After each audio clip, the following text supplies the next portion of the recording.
Good morning, good afternoon, wherever you are. We welcome you all to FluteSpresso, sponsored by Flute Specialists. My name is Heather Neuenschwander, and I am so excited to be here today with Rhian Kenny. Hi, Rhian. Hi, how are you? So great. So happy to have you here. We're going to hear a little bit about Rhian in a minute and ask all sorts of questions and hopefully just spend forever talking about piccolo and all things piccolo and, of course, caffeinated by coffee. So for those of you who are new to FluteSpresso, this is a live coffee chat with flutists. So we are live today so that you all as the audience are welcome to join the conversation. So please do join us. Leave your questions and comments for Rhian as we go through our discussion today. And we will do our best to address everything on screen.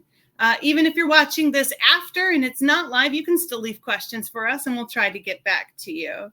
So grab a cup of coffee or a cup of tea and join us today for FluteSpresso as we talk with Rhian Kenny, who joined the Pittsburgh Symphony Orchestra in 1990 as principal piccolo. Kenny was born in Benghazi, Libya, and grew up in Calgary, Canada, where she began her flute studies at the age of 9.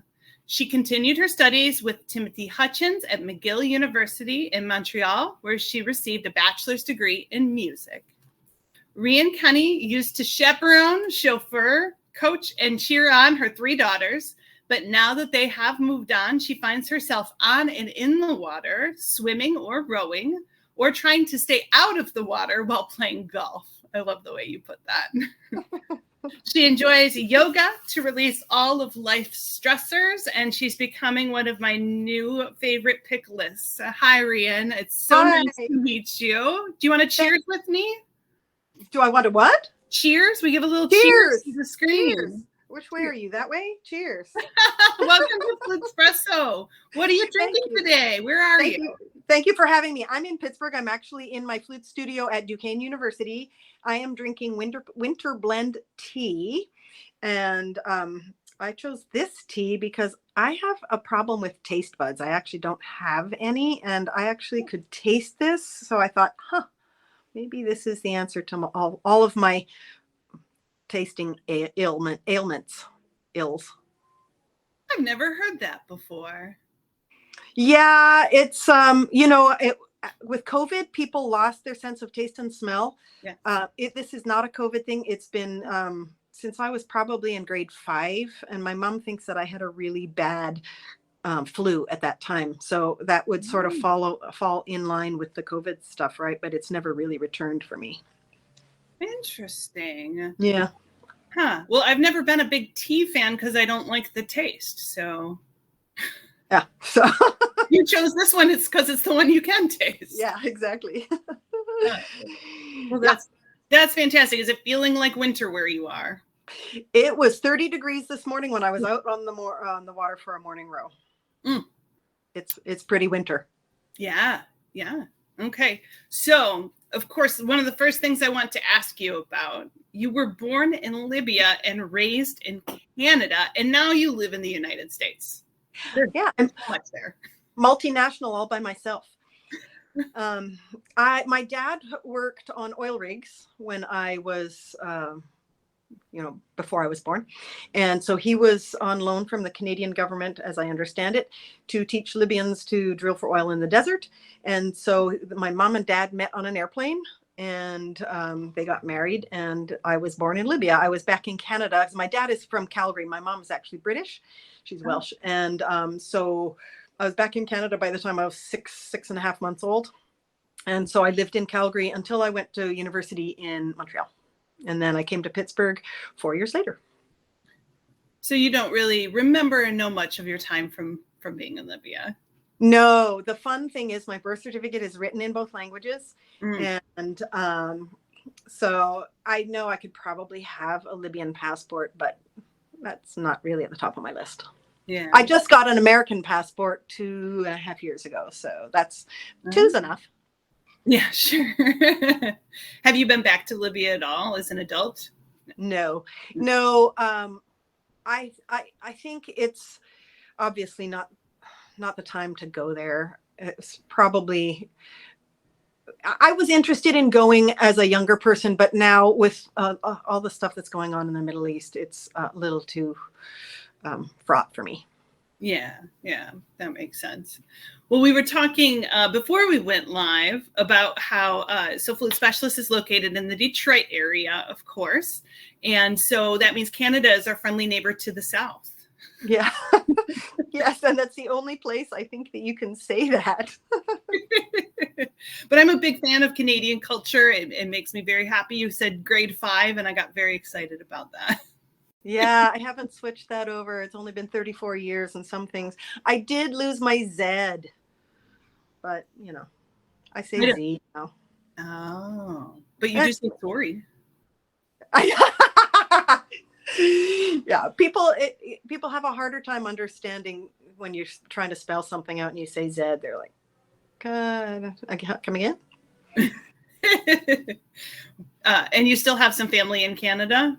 Yes, 2 of my 3 daughters are in Canada, and my parents and my sisters and niece and nephew, they're all in Canada. Mm-hmm. Mm-hmm. So you do a lot of traveling back and forth? Yeah, for a time it was only once a year, but now I just made what my husband called Tour de Filles, Tour of Daughters. And so I had 10 days. And so I went to Vancouver and then Calgary and then Quebec and then New Haven and back to Pittsburgh. Wow. Okay. Yeah, I'm going to try and do that 2 or 3 times a year because, daughters. Yes, of course. So the thing that brought you to Canada or to the United States was playing the piccolo, yes? Yes. I was, I'd finished my undergrad degree at McGill, and I was starting a master's degree and was just deciding to go to Indiana University actually and study with Peter Lloyd.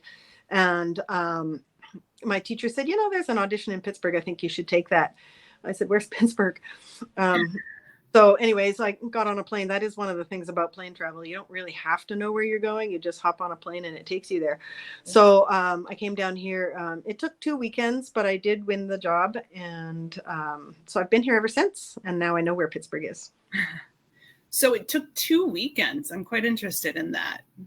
So the first weekend, Lauren Mazel was the music director. And I think there were 3 of us in the finals. And he took me into his office and he said, this is a very big position. We want to make sure that we make the right choice. We'd like you to come back next week.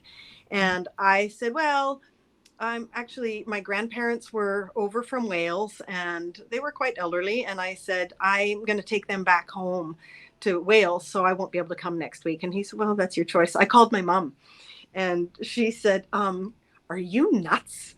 You forget about it. You go back to Pittsburgh. So I said, okay, I'll come back to Pittsburgh. So I came back to Pittsburgh and that's when I won the job. Huh. My grandparents did make it safely back to Wales. Okay, good. Don't leave that detail dangling out there. No. So now you've been with the orchestra for over 30 years. Yeah, this is my 34th season. That's amazing. And it's amazing. How can it possibly be? Because I don't feel like I'm 34 years old.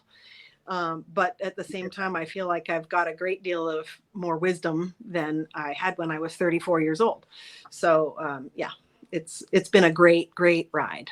Great ride. Mm-hmm. And I used to take my daughters on tour all the time when we went on tour. And so that was a really great, because, the life of an orchestral musician, it's not 9 to 5. And right. So when the kids have activities after school or they have weekend activities, it's like, oh, well, I'll have to find somebody to get you to that. And so we miss a lot. So one of the benefits, I think, was taking them on tour. And so they saw all sorts of places in the world. And it's really a beautiful thing. You want to share some highlights of places that you've been, they've been?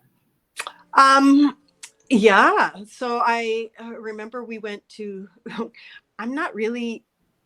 when I go on vacation, it's home, since that's the only time I can see my family, right?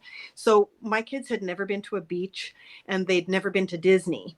So we were in Tokyo. So we had a day off. So we went to Tokyo Disney.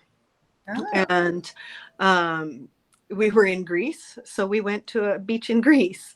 Mhm. And yeah, I have little memories. Here's a hilarious one. Oftentimes, I would take a daughter or a wife of an orchestra member as a babysitter, but oftentimes I would just hope to find somebody local. So we were going to Japan, and so I called up the hotel and I said I'd like to hire a local babysitter, and they said, "Oh, it's very hard to find an English speaker," and I said I don't want one. And so a Japanese woman came to the door, and she had no English. And so we made it work. But then there was a time we were in Greece. My youngest was 2, maybe 3. So then the others were 6 and 10. And again, I used a local sitter. And the morning after the concert, the girls woke up, and my 6-year-old looked at me and said, "Mom, I don't speak English anymore. I only speak Greek." I said, "Oh, great." But he didn't say it in Greek. So we've had some very fun, unusual experiences. Another time we were in Vienna and having breakfast in the hotel restaurant, and befriended a waitress there, and Bea. And she said she had 2 little girls. Would I like to go with her so that my girls could play with them? And I said, "Sure." And while I'm in her car driving for half hour, 45 minutes, whatever, I thought, what am I doing? I'm in a car with a person. I only know her first name. I'm in Austria. I don't speak German. Where is she taking me? We were totally safe. And her 2 girls and I think I had 3 at that time. I can't remember if it was 2 or 3. They played, and they figured out how to work together despite not speaking each other's language. It was really a beautiful thing. Well, I'm glad the story ended that way. Yes. And then she got in the car and drove me all the way back into Vienna. Wow. Yeah. My stranger danger alarm was going off as you started that story. Yeah. Yeah. Stranger danger kicked in very late for me. I imagine you later in life teaching your kids about don't get in the car with someone you don't know. And they're like, "Well, Mom, you did." Mom, remember that time? Oh boy. So you've done many, many tours. Do you have any idea of how many tours you've done with the symphony? No, I actually, now we tour every other year, but in my early times, my very first tour with the symphony was the spring of 91. That was Japan, Taipei, and there was a third place, but I can't remember where. And we used to do 2 tours every year for a number of years. We used to sometimes do 2 foreign tours and 1 domestic. It dropped to 1 foreign and 1 domestic. And we haven't gone on a domestic tour in a long time, actually. So no, I haven't got a clue. Yeah. It's a blur of good memories, I hope. Yes. Yes. I like it a lot. Getting to the airport is pretty anxiety inducing because of all the things that you have to do and get ready. And if you're bringing the kids, you got a list of things to do. If you're not bringing the kids, you got a different list of things to do.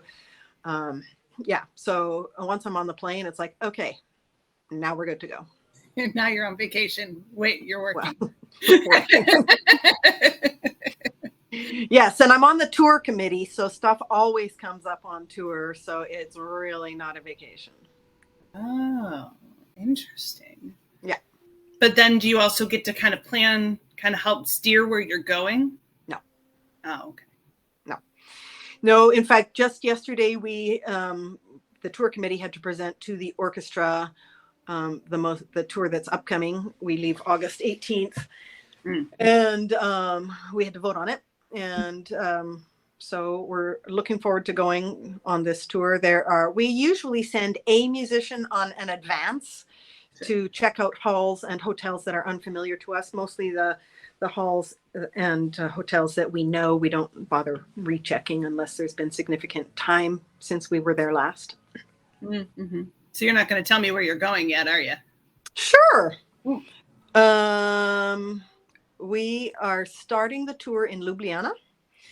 And that's a great place for me because when we arrive on tour, we have to have a day off so that we can acclimate and get adjusted.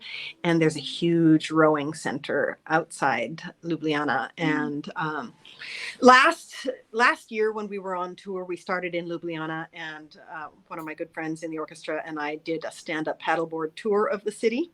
Down the river through the center. That was really awesome. This year I've talked her into starting rowing, so I'm hoping that she'll join me on a rowing excursion with a local rowing club at Lake Bled. And then we go from there to Salzburg, which is a really big deal, as you probably know. Yeah. Last year we were the only American orchestra to play there. I'm not sure what the deal is this year, but we played and got an immediate re-invite, so that's a good sign that things are going well for us. From there we go to Grafenegg, I believe, which is outside Vienna. Okay. We go then to Murano, Italy. And then we go back into Germany and we do Dortmund and Hamburg, which is a really big deal also. We have 2 concerts there, which is really awesome. And Düsseldorf. And then I think we go to Vienna and end with a concert in the concert house, not the Music Verein this time. That sounds like a lot. It's a lot. But this was a difficult tour to plan. As you know, cost of everything, travel, hotel is going up. And it turns out fees for traveling orchestras are not. So we, it's a lot of juggling. How do we balance the budget? And then there was a place in Italy that we were supposed to play, but they don't have, it's an outdoor concert and they don't have a shell. So there's no roof over the orchestra. So that's a no-go. So that one came off of the tour. So we're going to end up with a couple days off in the middle that we wouldn't necessarily always. So the last week is going to be, I think, 5 or 6 concerts in the last 7 days. So that's going to be in different cities with the exception of Hamburg, where we stay for 2 days.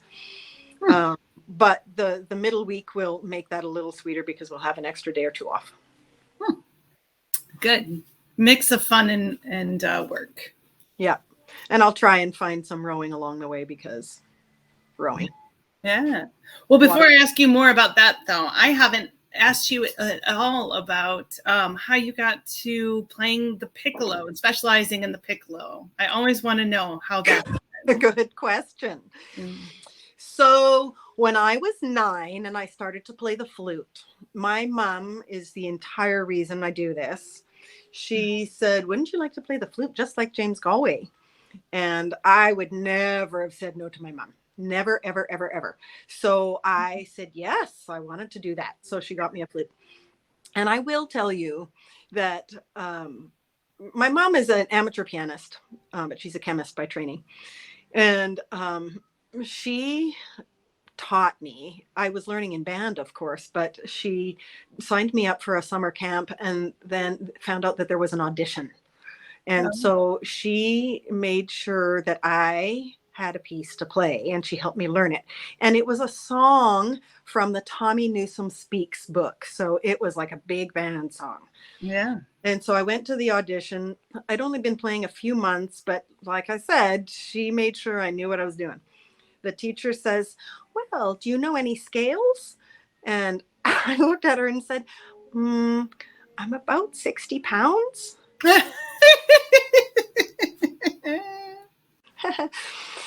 So I quickly learned some scales because I got put in the top group because of my Tommy Newsom song. And so I learned a lot and I had to practice a lot every day. My mom told me that I could throw my flute out the window at the end of the week if I wanted, but I would never have disappointed my mom. And I knew that would have been really disappointing. while I was growing up, she would often threaten me, said, if you don't do this, then you're not going to keep going with your flute lessons. And inside I'm going, yes, yes. And I'm going, oh, I guess I'll go practice then, you know, or do whatever it is that I needed to do so that I wouldn't have to quit flute lessons. It all turned out fine.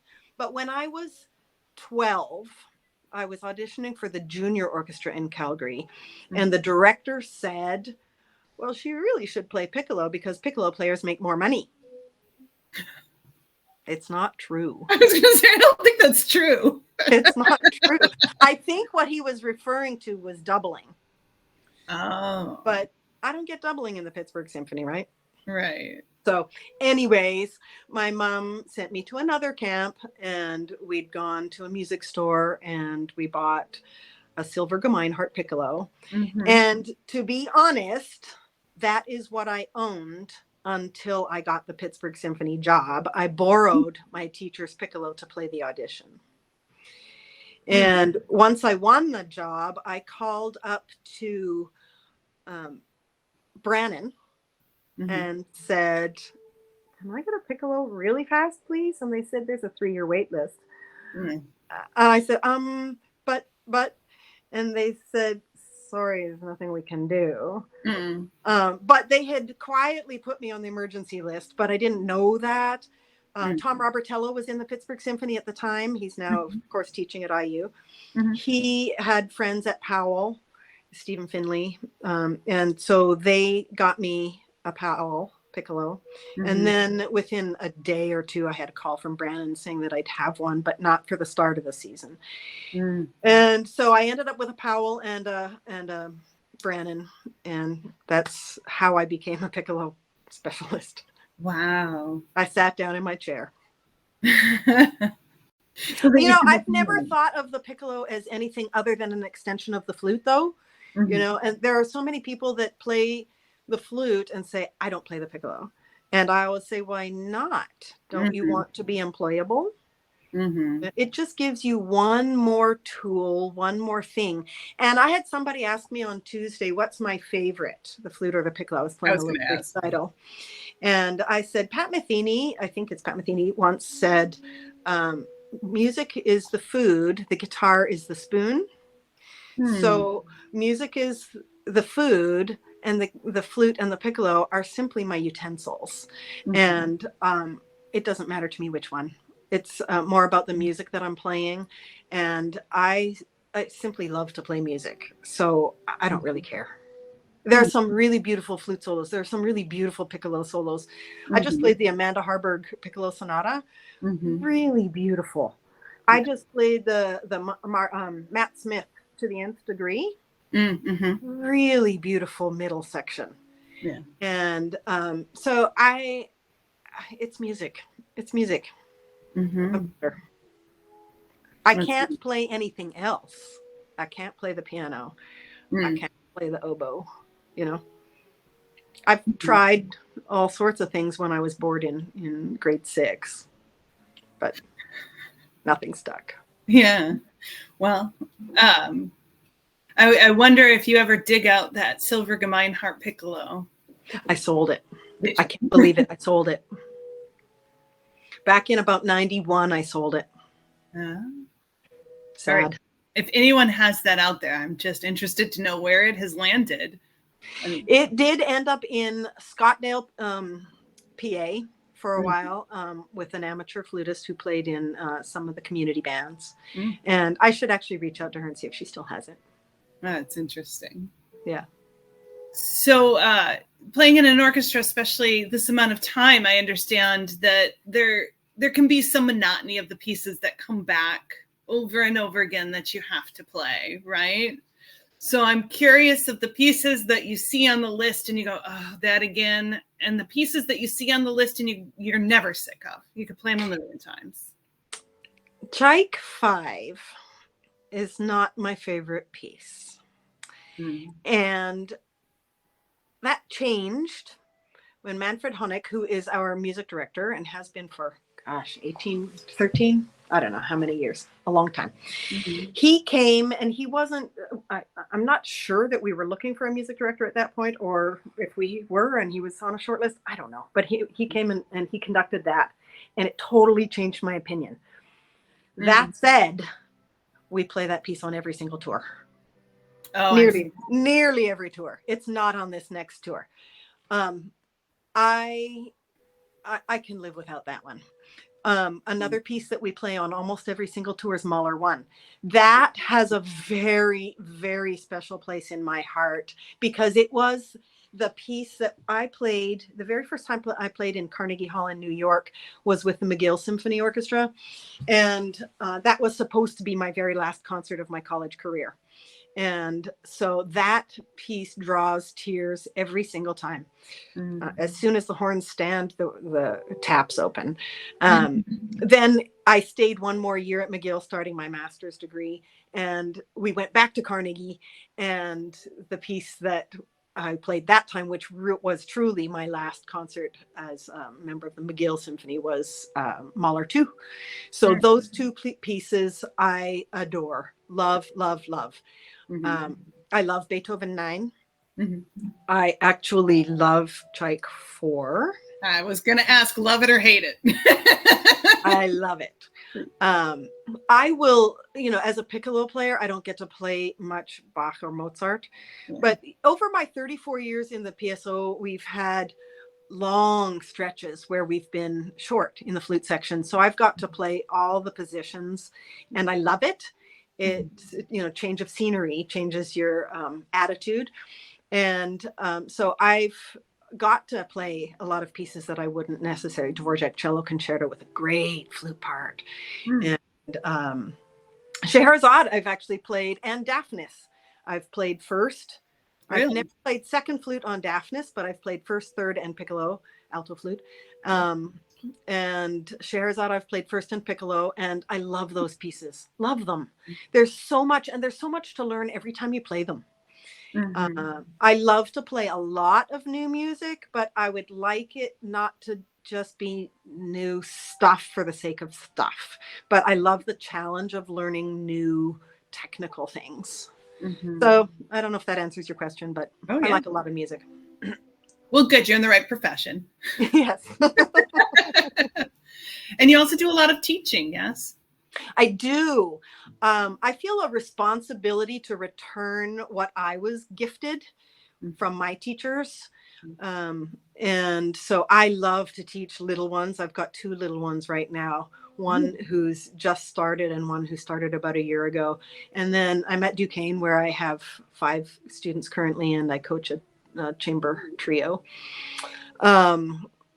I'm actually light at home this year. I've only got the 2 little ones, but that'll just give me more opportunity to escape and go visit my own children. Yeah, there you go. Wonderful. I love sharing music, though, and it doesn't matter to me if I'm teaching it or if I'm playing it, and it doesn't matter if my students are 8 or 88. I think it's never the wrong time to learn an instrument, and I think everyone should have access to music learning, because it's a language, and I think languages improve your brain. It increases synapses in the brain. And to that end, I will say a little plug for my own little activity. The PSO musicians have our own charity called the PSO Musicians Care Fund, and I'm the chair of that. And we use money that we raise. We do a 5K annually and raise $10,000 or $15,000 that way. And we give grants to public school music teachers, actually not public school, music teachers, especially those who are struggling, but anybody can ask me. There's no formal application process. They just get in touch with me. And we help them buy instruments, repair instruments, pay for curriculum, pay for buses to come to our school time concerts. And we now also have a partnership with a Mindful Music Moment that's based in Ohio. And they curate playlists that's a 3 or 4 minute clip of classical music with a mindful voiceover, and it's meant to be played over the speaker or the PA at the top of a school day for the entire building. And it's a really beautiful program. I can't recommend it highly enough to anybody who's interested or affiliated with schools and teachers. So I'm really very proud of the work that the musicians in the PSO do in the community. Say the name of that one more time. It was Mindful Musical Moment. Was that it? A mindful music moment. So I think it's, you can go to thewell.world and they've got, I think there's a poetry moment on there now, but that's where the mindful music moment is. Yeah, that's interesting. I'm going to check that out. So I'm glad you did it again. Yeah. And we actually have paid for every school in Southwest PA to have access from preschool, daycare, all the way through grade 12. Wow. Amazing. Yeah. So outside of all of these musical things, you do have your non-musical activities. You mentioned rowing. You want to talk a little bit more about that? Yeah, I'm on a master's swim team and a master's rowing team. Actually, the rowing team isn't masters only. We've got kids as well. But I race on the water. I haven't raced in the water yet. Although I ended up in the water in Cleveland a couple months ago when I was racing in my single. I went overboard. That wasn't meant to happen. Combined activities. Yeah, exactly. So anyway, my youngest daughter rowed for a year or two in high school before the pandemic. And then I was doing some open water swimming and I needed to get her out of the house. And we use teenagers on kayaks as spotters when we're out doing open water swimming. And I said, you want to do that? And she came up and she got in the car on the way home and said, that's the most boring thing I've ever done. I'm never doing it again. But I do miss being on the water. And conveniently, there's a small club a mile from our house. And so I went down and we got in a boat. And being a musician, you tend to be a little bit perfectionist. I'm not in all sorts of areas of my life, but when I'm trying to learn something, I figure I ought to be able to do it. Yeah. There was a steep learning curve and it was rough for me. But now I'm considered advanced and I race a couple times a year and I adore it. It's like I said, I was out this morning in 30 degrees and you warm up relatively quickly once you get moving. I think we were out for an hour and a quarter. Probably did 10K or more. Wow. Yeah. It's very special. And try and bring people in to the sport because it's one of those things that it's not like any other sport that you can do. It's not like any other activity that you can do. It's not really intuitive. There's so many things that you think make sense, but they actually don't, or it doesn't make sense, but it does. And I think for musicians, though, like I said before, I consider us to be musicians of the small muscle groups. It definitely helps us to be in good physical conditioning and so be in good physical condition. So I've always tried to do something which makes my physical condition, my strength continue, be at the top of the game, which I think is helpful to all humans, but certainly to musicians. I think it helps avoid injury and keeps us playing longer. Yeah. Well, I find it great to meet musicians who, outside of, you're a well-rounded person. You're very involved musically and teaching and being a mom and also taking care of yourself and swimming and rowing. You didn't say hockey. I'm a little sad about that, though. Well, so when I got to McGill University, I knew I needed to do something. And so I went to a fair that they had, where all the teams and clubs could try and recruit. And I called my mom and said, I think I'm going to do the hockey team. And she said, my hand reaches through the phone and you are not going to do that. She was afraid that I was going to take a puck to the face. And then I realized that I was going to have to run stairs. And at that point, I was like, oh, yeah, no, I won't do that. So I joined the synchronized swim team. And that was amazing because I was pretty much afraid of the water. And I could swim pretty much 25 yards, but not really well. So 3 or 4 years on the synchronized swim team, I'm a swimmer. Yeah. Yeah. Wonderful. Do you have any upcoming projects you want to plug? Any upcoming concerts or anything? I don't personally have anything. I just played a little recital for one of the local music clubs on Tuesday. That was a lot of fun. And I don't think there's anything outside of the orchestra in the immediate future. We've got, of course, our great Thanksgiving concerts next weekend, Friday and Sunday. Saturday is a special concert. I don't know if you've heard of the Violins of Hope. I don't think so. So the Violins of Hope is I'll call it an organization. It's headed by 2 women who have collected instruments that have been rescued from Holocaust victims. Oh, wow. And so they were all the instruments were in the camps and played by people who were in the camps. And as we know, music can transport you to places when you're in a difficult time or when you're suffering. And so these instruments were rescued and they are now a traveling exhibit. The exhibit is here in Pittsburgh, and concerts have been played from Duquesne University Orchestra concert. Some of the kids got to play on the instruments. The ballet in Pittsburgh, some of the musicians got to play on the instruments. We did do a concert maybe a month ago that was a smaller chamber concert at the PSO, and some of my colleagues got to play on the instruments. And this concert next Saturday, Thanksgiving weekend, Josh Bell will be here playing, and again, colleagues will be playing on some of these string instruments. And I think you can look it up. I wonder if I can find it really quickly. Violins of Hope. Just Googling Violins of Hope should bring something up. And stories. There are stories about each instrument, and the player can read the story and who played it. Wow. Yeah, it's apparently it's very powerful. I have not gone to the exhibit. I hope they're still at Carnegie Mellon University on display. So I hope I have a chance to get over there and check that out before they leave. Well, we'll look that up and we'll drop the link in the chat here in the comments later. Yeah. So we can all check that out.